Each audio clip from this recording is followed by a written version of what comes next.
Hello students, I welcome you on your very own YouTube channel Manoj Jangid classes. Regular हैं अगर आप इस channel पर तो आपको पता होगा कि इससे पहले value added method, income method हम लोग ऑलरेडी डिस्कस कर चुके हैं that how to measure national income with the help of these two methods. In today's class we are going to talk about expenditure method. Expenditure method से किस तरीके से हम जो है नेशनल इनकम निकालते हैं। बहुत बेसिक से मैं स्टार्ट कर रहा हूं, हालांकि वीडियोस ऑलरेडी प्लेलिस्ट में अवेलेबल हैं इसके ऊपर, लेकिन इसको एक नए तरीके से आज आप लोगों को बताएंगे और समझाने की कोशिश करेंगे। तो इसको समझिए कि किस तरीके से क्या क्या चीजें होती हैं। सबसे पहली चीज जो मैं आपको बताना चाहूंगा, आई शुड से रिपीट करना चाहूंगा, देखो वैल्यू एडिड मेथड और एक्सपेंडिचर मेथड से जो सबसे पहले एग्रीगेट निकलता है उसको हम बोलते हैं जीडीपी-एमपी। ये सबसे पहले जितने भी आइटम्स होते हैं एक्सपेंडिचर मेथड के, इनको ऐड करने के बाद, सम अप करने के बाद जीडीपी-एमपी हमें मिलता है। ये आपको पता होना चाहिए जब आप पढ़ रहे हैं नेशनल इनकम। सबसे पहले अगर हम वैल्यू एडिड मेथड की बात करें या फिर एक्सपेंडिचर मेथड की बात करें तो जीडीपी-एमपी हमें मिलता है। और एक्सपेंडिचर किन किन चीजों पे होता है ये सारी चीजें हमें यहाँ पर पता होनी चाहिए। तो यहाँ पर बहुत सारी चीजें मैं आपको बताऊंगा, बहुत सारी छुपी हुई चीजें बताऊंगा। यहाँ पर आप ध्यान दीजिए, समझिए, और इसी तरीके के वीडियोस अगर आपको अच्छे लगते हैं, पसंद है देखना, तो चैनल को सब्सक्राइब कर लीजिए, लाइक कर दीजिए और शेयर कर दीजिए दोस्तों के साथ। तो यहाँ पर basically GDP is the summation of final expenditure. अभी एक्सपेंडिचर भी कौन सा होता है? It should be final expenditure, क्योंकि एक इंटरमीडिएट एक्सपेंडिचर भी होता है। आपको पता होना चाहिए कि इंटरमीडिएट एक्सपेंडिचर को हम यहाँ पर इंक्लूड नहीं करते हैं। सो whenever it comes to expenditure method, we say that factor income earned by factors of production, जो भी इनकम अर्न करते हैं factors of production, is spent in the form of expenditure on purchase of goods and services produced by firm। वो income जो है circular flow को याद कीजिए, जो भी फैक्टर्स ऑफ प्रोडक्शन को इनकम मिलती है उसको वो स्पेंड कर देते हैं on the purchase of goods and services. और इसी एक्सपेंडिचर को, जो सम टोटल होता है फाइनल एक्सपेंडिचर का, by the household, by the business firm, by the government, by the foreigners, इन सारी चीजों को हम कहते हैं basically you can say national income. कि टोटल जो एक्सपेंडिचर होता है उन सारी चीजों की हम यहाँ पर बात कर रहे हैं। सो इस तरीके से हम इसे निकाल सकते हैं। सबसे पहला जो इसका वेरिएबल होता है that is private, let me write it, final expenditure लेते हैं, आपको पता होना चाहिए private final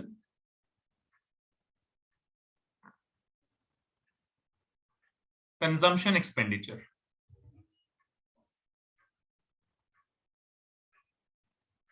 private final consumption expenditure, PFCE, private final consumption expenditure. देखिए इसको आप टू पार्ट्स में डिवाइड कर सकते हैं प्राइवेट फाइनल कंजम्पशन एक्सपेंडिचर को।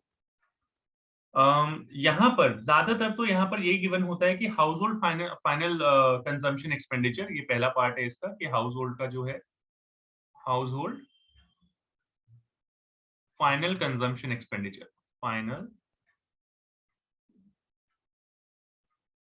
Consumption expenditure. और ज्यादातर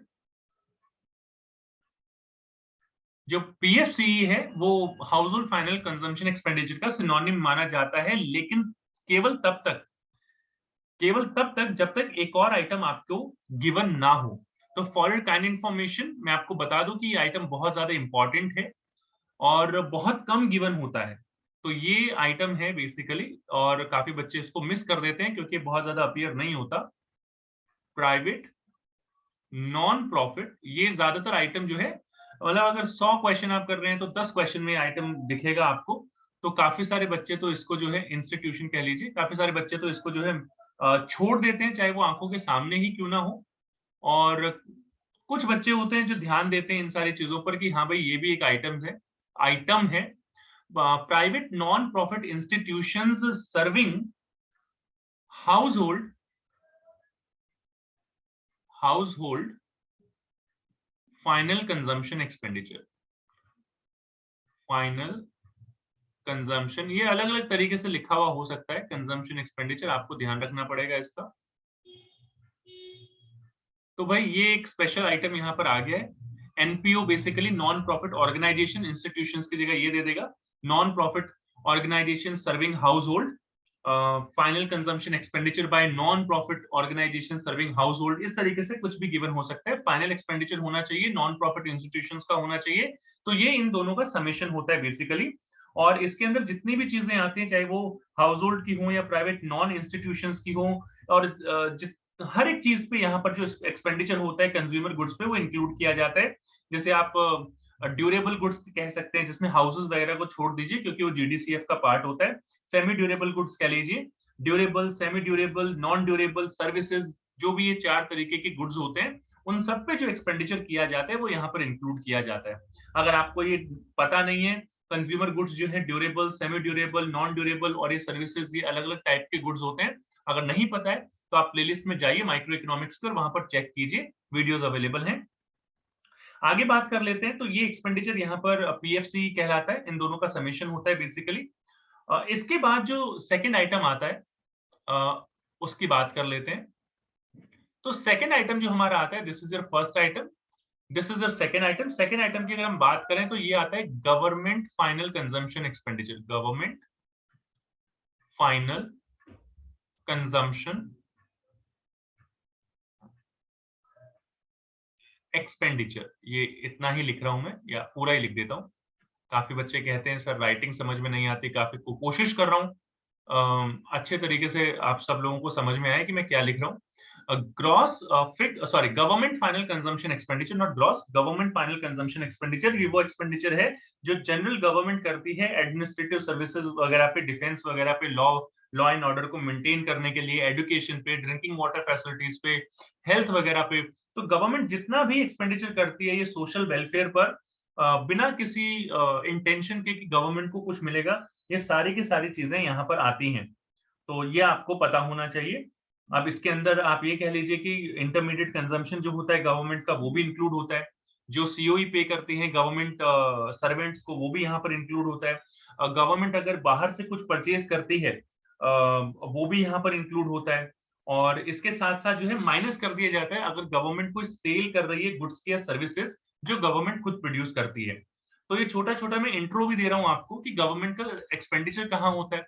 अगर हम प्राइवेट फाइनल कंजम्पशन की बात करें, फाइनल कंजम्पशन एक्सपेंडिचर की बात करें, तो गुड्स एंड सर्विसेज वगैरह पे जो हम कंज्यूम करते हैं, खाना खाया, फ्रूट्स लेके आए, बेसिकली ये हमारा फाइनल कंजम्पशन एक्सपेंडिचर है। गवर्नमेंट भी इसी तरीके से एक्सपेंडिचर करते हैं, वो मैंने आपको बता दिया।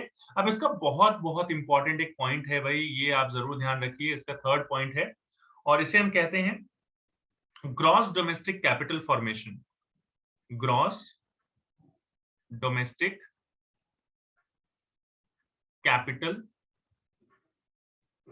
फॉर्मेशन, जीडीसीएफ बोलते हैं हम इसको, या फिर इसको ग्रॉस इन्वेस्टमेंट भी बोला जाता है, ग्रॉस इन्वेस्टमेंट। और इस पे मैं तो कहूंगा आप सब लोग बहुत ज्यादा ध्यान दीजिए। Gross domestic capital formation, capital formation यानी कि इन्वेस्टमेंट। तो इन्वेस्टमेंट हो सकती है ये बेसिकली आपके एसेट्स वगैरह जो अक्वायर करते हैं बेसिकली उनमें। और जीडीसीएफ को आप दो तरीके से बांट सकते हैं। एक तो होता है यहाँ पर फिक्स एसेट्स जो फिक्स होती है, मूव नहीं हो सकती, और दूसरा आता है यहाँ पर, ये थोड़ा सा नीचे कर लेते हैं इसको, हाँ जी। तो इसको दो पार्ट्स में आप डिवाइड कर सकते हैं। ये पहला आता है ग्रॉस, इसे थोड़ा सा हम यहाँ पर अलग सा लिख लेते हैं क्योंकि यही सबसे बड़ी प्रॉब्लम है यहाँ पर। Gross fixed,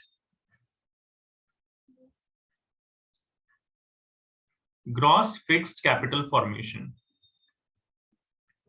gross fix domestic भी कई बार गिवन होता है तो आप डोमेस्टिक भी लिख सकते हैं यहाँ पर, अदरवाइज डोमेस्टिक ना भी गिवन हो तो भी यही होता है। ये वर्ड जो है sometimes it will be given to you, sometimes it will not be given to you. अगर गिवन नहीं होता है तो डोमेस्टिक ही है। Gross fix domestic capital formation, GDFCF इसे बोलते हैं। बेसिकली फिक्स्ड यानी कि जैसे मान लीजिए आपने कोई बिल्डिंग अपने पर्सनल लेवल पर, इंडिविजुअल लेवल पर आपने कोई बिल्डिंग कंस्ट्रक्ट कर ली। मान लीजिए आपने जो है गवर्नमेंट ने कुछ बेसिकली प्रोड्यूस किया, मतलब कुछ फ्लाईओवर वगैरह बना लिए, प्रोड्यूस नहीं कंस्ट्रक्ट किया बेसिकली, और एक पब्लिक इन्वेस्टमेंट हो सकती है। तो ये तीन यहाँ पर इसके सब पार्ट्स होते हैं। इसमें आप ऐड कर लीजिए चेंज इन स्टॉक, इसको चेंज इन इन्वेंट्री भी बोलते हैं, आप लिख लीजिए। इसको इन्वेंट्री इन्वेस्टमेंट भी बोलते हैं, लिख लीजिए कहीं पर भी, इन्वेंट्री इन्वेस्टमेंट।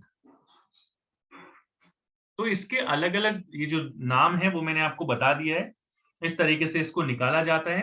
क्लोजिंग ये sorry closing stock minus opening stock, closing stock minus opening stock करके इस तरीके से इसको कैलकुलेट करते हैं। This is your delta stock, change in stock, change in inventory या इन्वेंट्री इन्वेस्टमेंट बोलते हैं इसको। तो इन दोनों को सम अप करेंगे तो आप ग्रॉस डोमेस्टिक कैपिटल फॉर्मेशन मिलेगा।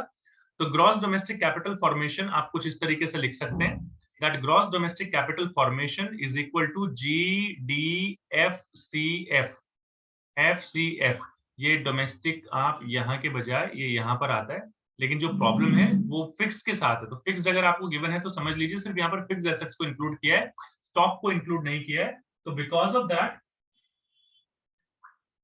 तो इसमें ऐड कर दीजिए आप डेल्टा स्टॉक को। तो ये दो चीज होती हैं। इसके साथ साथ कुछ और भी फॉर्मूला वगैरह हैं यहाँ पर, वो मैं आपको बताऊंगा, यहाँ पर समझाऊंगा कि किस तरीके से फाइंड आउट किया जाता है। इसके चौथे आइटम की बात कर लेते हैं यहाँ पर, और यहाँ पर इसका नेक्स्ट और लास्ट आइटम आता है नेट एक्सपोर्ट्स। तो ये भी हम यहाँ पर प्रोड्यूस करते हैं, सॉरी ये भी हम यहाँ पर इंक्लूड करते हैं नेट एक्सपोर्ट्स। तो नेट एक्सपोर्ट्स का मतलब होता है भाई कि export minus import, X minus M ऐसे लिखते हैं हम इसको।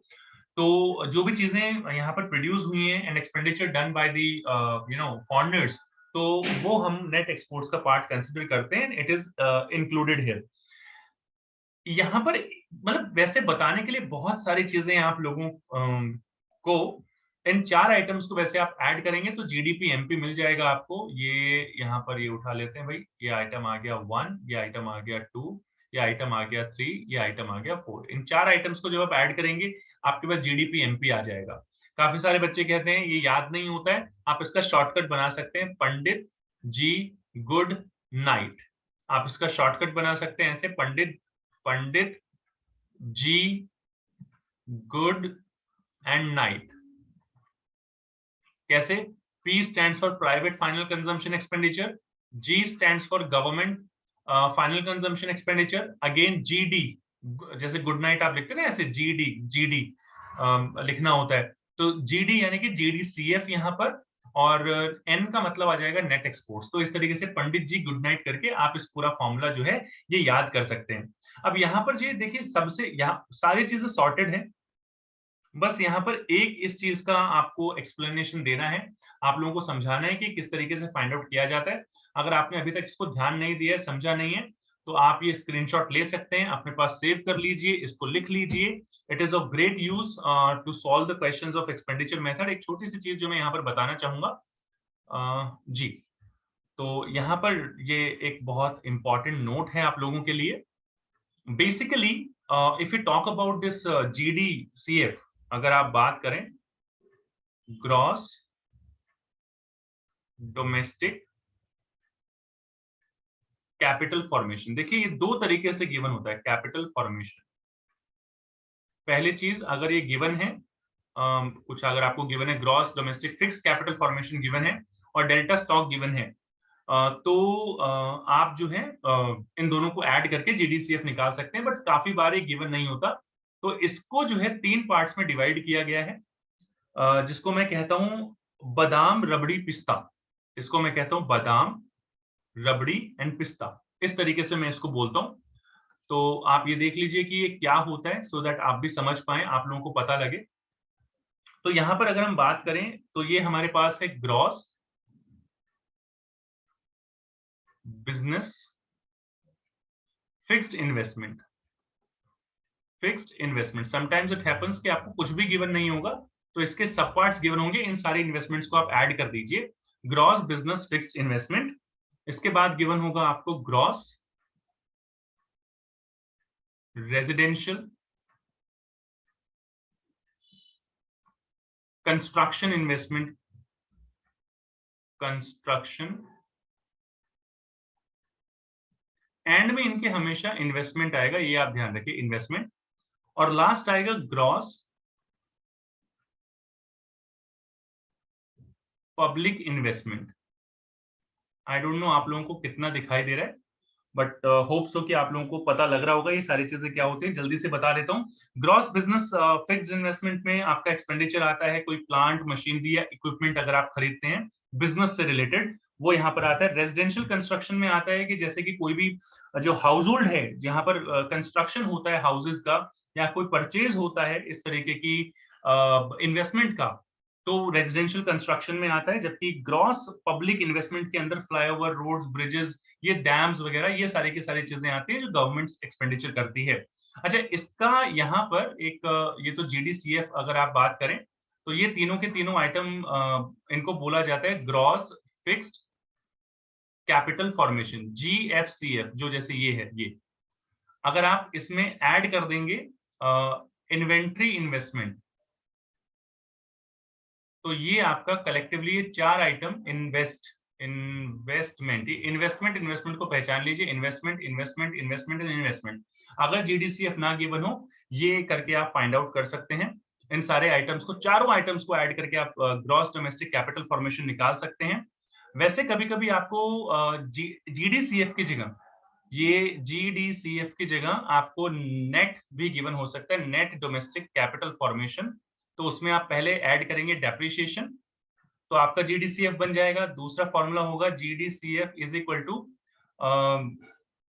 ग्रॉस फिक्स्ड कैपिटल फॉर्मेशन, तो इसमें आप डेल्टा स्टॉक ऐड करके इसको कन्वर्ट कर सकते हैं जीडीसीएफ में। तीसरा आ जाएगा जीडीसीएफ इज इक्वल टू एनएफसीएफ, यानी कि नेट फिक्स्ड, एफ का मतलब फिक्स्ड कैपिटल फॉर्मेशन। तो नेट को पहले डेप्रिसिएशन ऐड करके ग्रॉस में कन्वर्ट कीजिए और फिर डेल्टा स्टॉक ऐड कर लीजिए। तो ये छोटी छोटी चीजें हैं जीडीसीएफ से रिलेटेड।